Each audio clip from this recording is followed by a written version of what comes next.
ओम जयंती मंगला काली भद्रकाली कपालिनी दुर्गा शिवा क्षमाधात्री स्वाहा स्वधा नमस्ते ক্রিং কালিকা স্বাহা। নমস্কার, আমি অ্যাস্ট্রোলজার পৌলমী নন্দী। আজকের জ্যোতিষ আলোচনায় আপনাদের সকলকে স্বাগত। আজকে যে বিষয়টি নিয়ে আলোচনা করব সেটি হলো দশমহাবিদ্যার সাথে নবগ্রহের সম্পর্ক। এটি একটি এমন বিষয় যেটা নিয়ে আমার কাছে প্রচুর কোয়ারি আসে। সবাই জিজ্ঞেস করে, দিদি দশমহাবিদ্যার নবগ্রহ এর মধ্যে তো একটা নিবিড় যোগাযোগ রয়েছে, এই নিবিড় যোগাযোগটাকে তুমি যদি একটু আমাদের সামনে তুলে ধরো। আজকে অ্যাস্ট্রো অ্যাক্সিস চ্যানেলে সেই বিষয়ের ওপরই কিছু বক্তব্য রাখবো, যেটা আপনাদের জন্য ইনফরমেটিভ হবে এবং আপনাদের যাদের মধ্যে কোশ্চেন রয়েছে যে দশমহাবিদ্যার সাথে নবগ্রহের কি সম্পর্ক, সেটা আজকে ক্লিয়ার হয়ে যাবে। তাহলে আর দেরি না করে চলুন শুরু করা যাক। দশমহাবিদ্যা দশমহাবিদ্যা এমন একটা মহাবিদ্যা যেখানের সাথে তন্ত্রের, যে জিনিসের সাথে তন্ত্রের একটা নিগুড় যোগাযোগ রয়েছে। আর নবগ্রহ, 9টা গ্রহ দ্বারাই আমরা কিন্তু রুলড। আমাদের প্রত্যেকটা রাশি, প্রত্যেকটা লগ্ন এবং সংখ্যাতত্ত্ব 9টা গ্রহর দ্বারাই রুলড হয়। এবং এই নবগ্রহের ইন্ডিভিজুয়াল যে নবগ্রহ রয়েছে, নবগ্রহের ইন্ডিভিজুয়াল ইষ্ট দেবী রয়েছে। এই ইষ্ট দেবীরা হলেন দশমহাবিদ্যারই অংশ। এখানে একটা টুইস্ট আছে ছোট্ট। দশমহাবিদ্যা অর্থাৎ দেবীর 10টা রূপ, 10টা রূপের আলাদা আলাদা মাহাত্ম্য রয়েছে, কিন্তু গ্রহ রয়েছে 9টা। তাহলে আমি বললাম একটু আগে যে দশমহাবিদ্যা এবং নবগ্রহের ইষ্ট দেবী রয়েছে আলাদা আলাদা। তাহলে 9টা গ্রহের 9টা ইষ্ট দেবী রয়েছেন, 9জন ইষ্ট দেবী রয়েছেন, এবং একজন এমন দেবী রয়েছেন দশমহাবিদ্যাতে যাকে ইষ্ট করা বা যাকে সাধনা করা কোনো গ্রহের পক্ষে সম্ভব হয়নি। কারণ তিনি কালের নিয়ন্ত্রক, কারণ তিনি সময় এবং লগ্নের প্রতীক। তো এই ভিডিওটি স্কিপ না করে আপনারা প্রত্যেকে পুরো শেষ পর্যন্ত ভিডিওটি দেখতে থাকুন, কারণ এই ভিডিওটির মধ্যে এই সমস্ত কিছু আলোচনা হবে এবং আপনাদের সমস্ত কোয়ারি যেগুলো রয়েছে সেগুলো ক্লিয়ার হবে। আর একটা কথা এখানে ছোট্ট করে বলে রাখি, সেটা হচ্ছে আমার এই ভিডিওর মধ্যে যারা কমেন্ট করবেন তাদের date of birth, time of birth, place of birth, next আমার কোনো ভিডিওতে আমি তাদের মধ্যে থেকে 4জন লাকি উইনারকে বেছে নেব, যাদের date of birth, time of birth, place of birth দিয়ে আমি তাদের পুরো ইয়ারের হরোস্কোপ আমি তাদেরকে বের করে দেবো এবং তাদের হরোস্কোপ নিয়েই আমাদের নেক্সট ভিডিওগুলি হবে। তো আপনারা দেরি না করে বেশি বেশি করে এই ভিডিওর মধ্যে কমেন্ট করবেন, ভিডিওটিকে লাইক করবেন এবং আমার চ্যানেলটিকে সাবস্ক্রাইব করে নেবেন, এবং এই ভিডিওটি বেশি বেশি করে আপনাদের আত্মীয় স্বজন নিকটাত্মীয়র মধ্যে এটিকে শেয়ার করবেন। বেশি দেরি না করে শুরু করা যাক দশমহাবিদ্যার সাথে নবগ্রহের সম্পর্ক। দশমহাবিদ্যার প্রথম মহাবিদ্যা মা দক্ষিণা কালী বা কালী। কালী মানে কাল, কালকে যে নিয়ন্ত্রণ করতে পারে সেই কালী। কালী মানে যে কালকে দেখেছে সেই কালী। তো দশমহাবিদ্যার প্রথম মহাবিদ্যা মা কালী। মা কালী হচ্ছেন সর্বসংহার হারিণী, জন্ম এবং শক্তির দেবী। এই দেবী কালী শনি গ্রহের ইষ্ট দেবী, বা যাকে আমরা গ্রহরাজ বলে জেনে থাকি। গ্রহরাজ একমাত্র যদি কাউকে গুরু হিসেবে মেনে থাকেন তাহলে মা কালীকেই গুরু হিসেবে মেনেছেন। কারণ শনি হচ্ছেন ন্যায়ের দেবতা, শনি হচ্ছেন জাজমেন্টের দেবতা, শনি আমাদের মধ্যে ন্যায়, প্রতিষ্ঠা, কার্মিক ফল এগুলোকে প্রদান করে থাকে।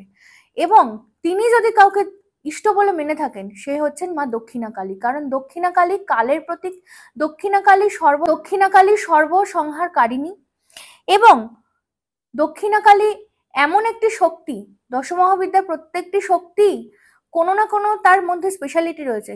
মা দক্ষিণা কালী এমন একটি শক্তি যিনি কালকে দেখতে পারেন, যিনি কালকে পরিবর্তন করতে পারেন এবং যিনি কালের প্রতীক, তাই তিনি কালী। এবার চলে আসবো দ্বিতীয় মহাবিদ্যায়। তাহলে প্রথম যে মহাবিদ্যা যেটি বলা হলো শনির ইষ্টদেবী মা কালী, শনি ন্যায় এবং ধর্মের প্রতীক, এবং দক্ষিণা কালী সর্বসংহারকারিণী। এবার চলে আসবো দ্বিতীয় মহাবিদ্যাতে। দ্বিতীয় মহাবিদ্যা যিনি হচ্ছেন তিনি দেবী তারা। দেবী তারাকে পাওয়া, দেবী তারার সাধনা নিয়েও আমি একটি ভিডিও আপনাদের সামনে নিয়ে আসবো খুব শিগগিরই, যেখানে দেবী তারা এবং আমাদের গুরু বামদেবের সাথে দেবী তারার যে সম্পর্ক, কিভাবে গুরু বামদেব দেবী তারাকে পেয়েছিলেন সেটি নিয়েও একটি ভিডিও আমরা করব খুব শিগগিরই। তো সেটি পাওয়ার জন্য আমার চ্যানেলটিকে অবশ্যই আপনারা ফলো করতে থাকবেন। তো চলে আসি দেবী তারা। দেবী তারা বৃহস্পতির ইষ্ট দেবী, দেবগুরু বৃহস্পতি। তাহলে এখানে কথাতেই বোঝা যাচ্ছে যে দেবগুরু, দেবতার যিনি গুরু, তিনি হচ্ছেন বৃহস্পতি। সেই বৃহস্পতি কি করেছিলেন? বৃহস্পতি ইষ্ট মেনেছিলেন তারাকে, বৃহস্পতির ইষ্টদেবী। বৃহস্পতি কি দেয়? দেবগুরু বৃহস্পতি গ্রেট টিচার, উনি জ্ঞান দেন, বুদ্ধি দেন, যশ দেন, খ্যাতি দেন। দেবী তারাকেও সেই কারণেই পুজো করা হয়।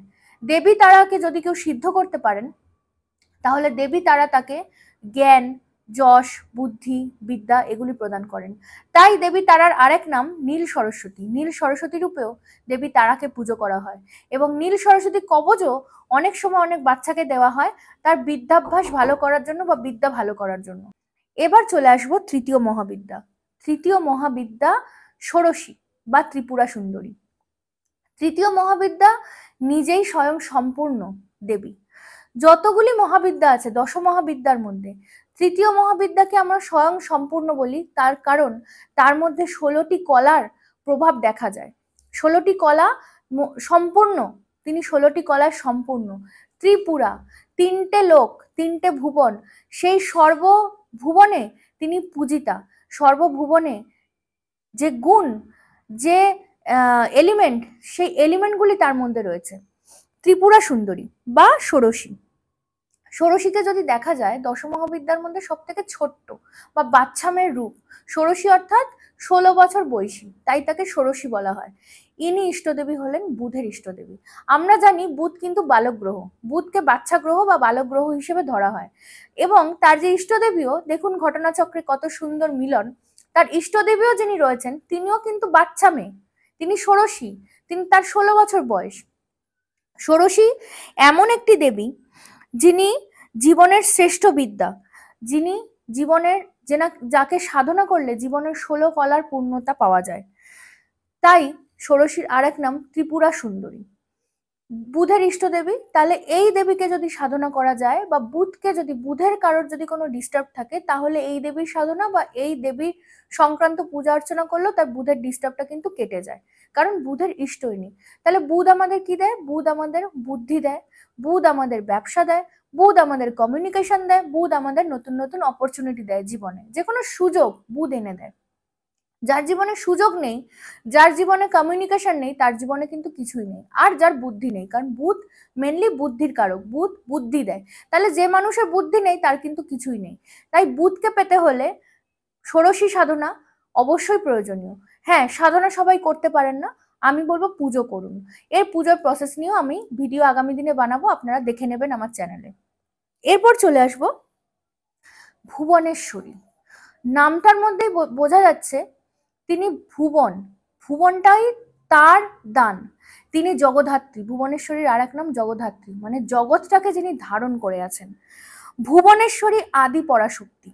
ভুবনেশ্বরী দশমহাবিদ্যার সর্বোচ্চ রূপ, বিশ্ব এবং মহাবিশ্বের শ্রেষ্ঠা দেবী ভুবনেশ্বরী।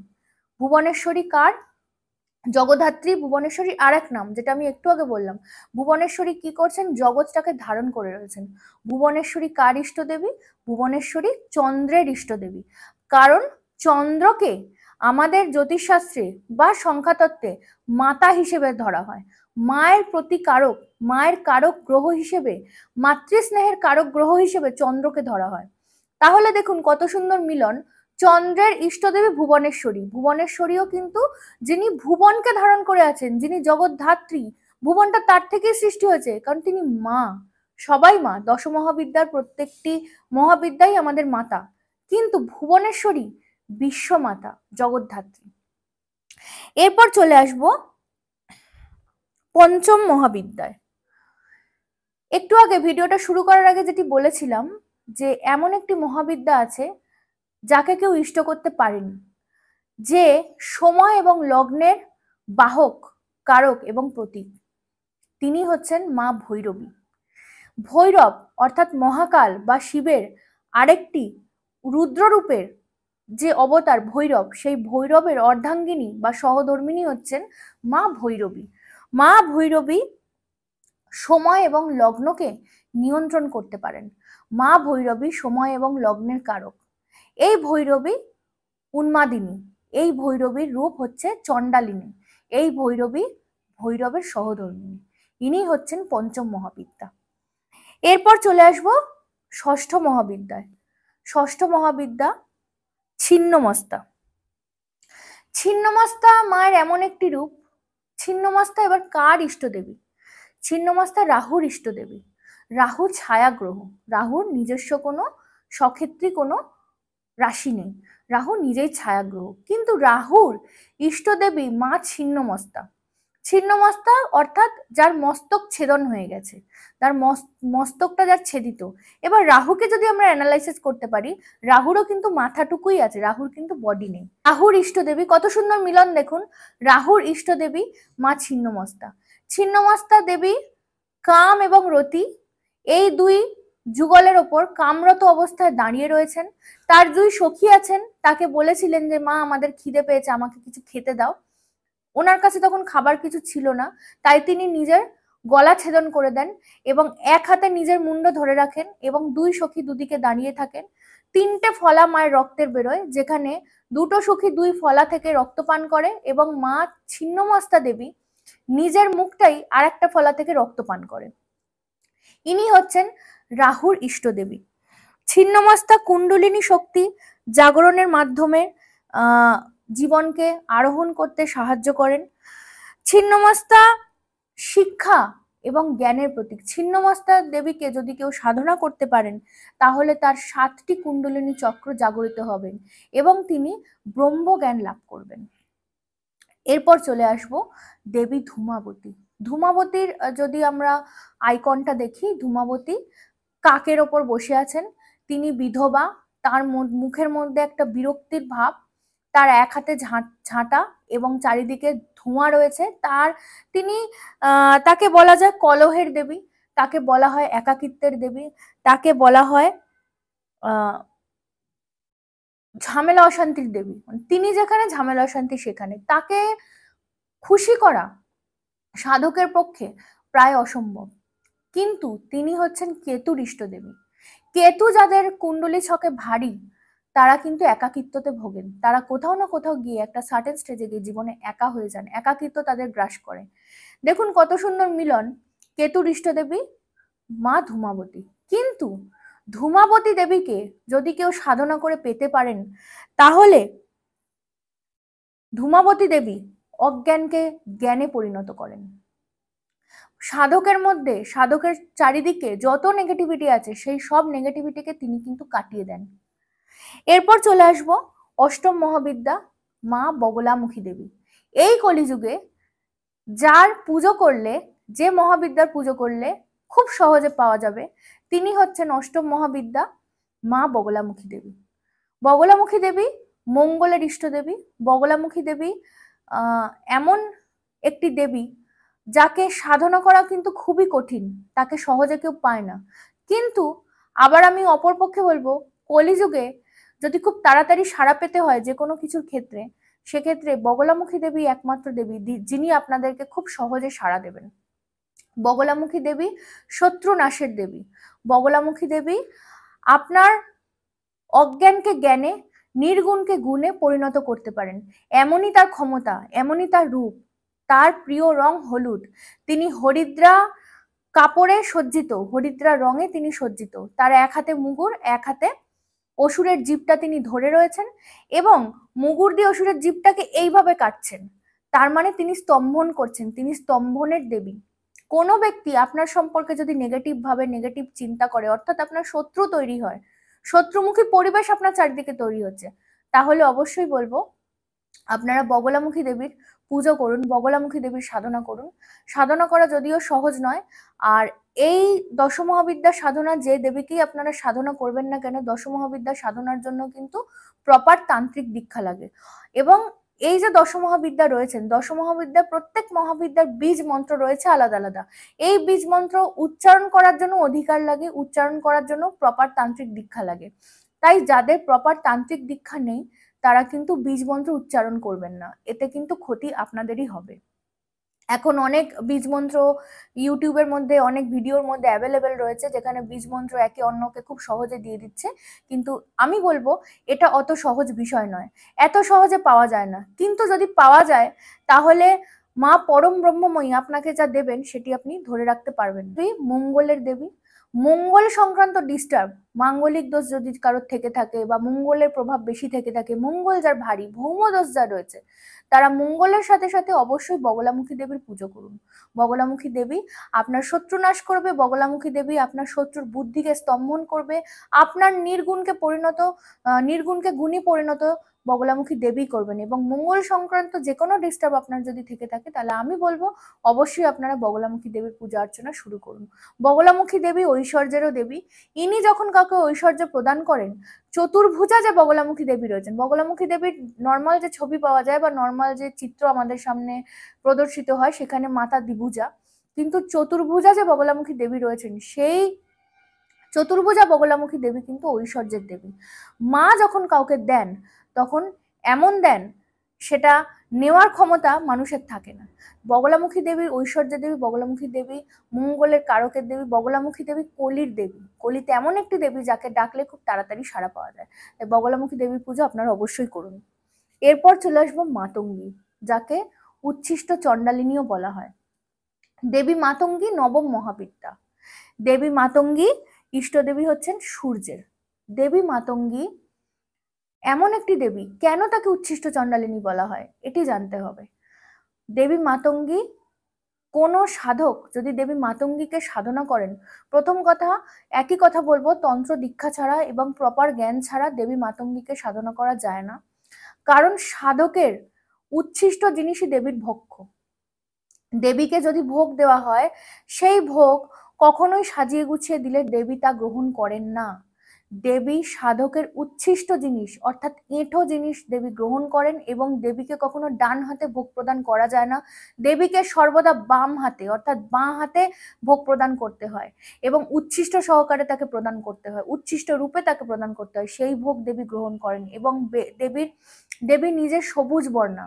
দেবীর এক হাতে যেমন বীণা আছে, এক হাতে নরকরটি আছে, এবং এক হাতে খড়গ রয়েছে, এবং এক হাত দেবীর স্বস্তায়ন মানে অর্থাৎ তিনি আশীর্বাদ করছেন। এই হচ্ছে দেবীর প্রতিরূপ। দেবী সবুজ বর্ণা। দেবী এমন এক দেবী যাকে উচ্ছিষ্ট চণ্ডালিনী এই কারণেই বলা হয়, দেবী উচ্ছিষ্ট জিনিস গ্রহণ করেন এবং তিনি কাপড় পরিধান করেন। দেবী মাতঙ্গী যে কাপড় পরিধান করেন, সেই কাপড় হচ্ছে কোনো সধবা মহিলার রজস্বলা পরিত্যক্ত কাপড়, সেই কাপড়ই দেবীর পরিদেহ। সেই কারণেই দেবীকে উচ্ছিষ্ট চণ্ডালিনী বলা হয়। ইনি সূর্যের আরাধ্য দেবী। দেবীকে যদি কেউ সাধনা করতে পারে, এই দেবীকে সরস্বতীর তান্ত্রিক রূপ বলা হয়, তন্ত্র সরস্বতীও বলা হয় দেবী মাতঙ্গীকে।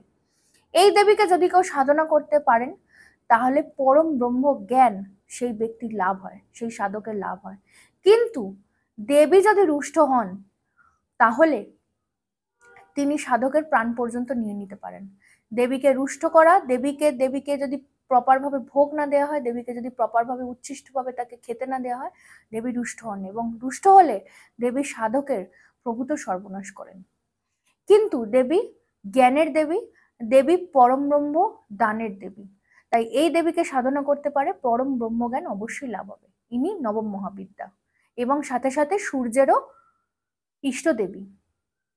এরপর চলে আসব শেষ অর্থাৎ দশম মহাবিদ্যা, যিনি হচ্ছেন কমলা, বা যাকে তন্ত্র লক্ষ্মীও বলা হয়। লক্ষ্মীর তান্ত্রিক রূপ হচ্ছেন কমলা। কমলা এমন একটি দেবী যিনি অর্থ, লাক্সারি এগুলো আমাদেরকে প্রদান করেন। এই দেবী কমলা কার ইষ্ট দেবী? লাক্সারি, অর্থ এগুলো কার সাথে জড়িত? এগুলো শুক্র অর্থাৎ ভিনাসের সাথে জড়িত। শুক্রের ইষ্ট দেবী দেবী কমলা বা মহালক্ষ্মী। মহালক্ষ্মী কেন বলা হচ্ছে? দেবী কমলা হচ্ছে লক্ষ্মীর তান্ত্রিক রূপ। যেমন মা মাতঙ্গী সরস্বতীর তান্ত্রিক রূপ, সেরকম কমলা হচ্ছেন দেবী লক্ষ্মীর তান্ত্রিক রূপ। এই তান্ত্রিক রূপের আরাধনা যদি কেউ করতে পারেন, তাহলে সেই ব্যক্তির, সেই সাধকের ধন, ঐশ্বর্য এবং সৌন্দর্য লাভ হবেই হবে। শুক্রের যত রকম বেনিফিট মহালক্ষ্মী আপনাদের দেবেন, এবং জাতকের সৌভাগ্য কোনোদিন কেউ কেড়ে নিতে পারবে না। মহালক্ষ্মীর সাধনা বিশাল সাধনা। মহালক্ষ্মী যদি কেউ সাধনা করতে পারেন, তাহলে সুখ, অর্থ, ঐশ্বর্য এটি সাধকের জীবনে কোনোদিন অভাব হবে না। এই গেল দশমহাবিদ্যার সাথে নবগ্রহের সূত্র।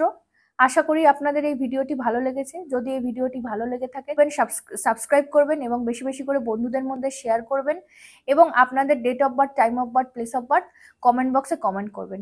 সকলে ভালো থাকবেন, সুস্থ থাকবেন। নেক্সট কোনো আরো ভালো টপিকে আপনাদের সাথে দেখা হবে। নমস্কার।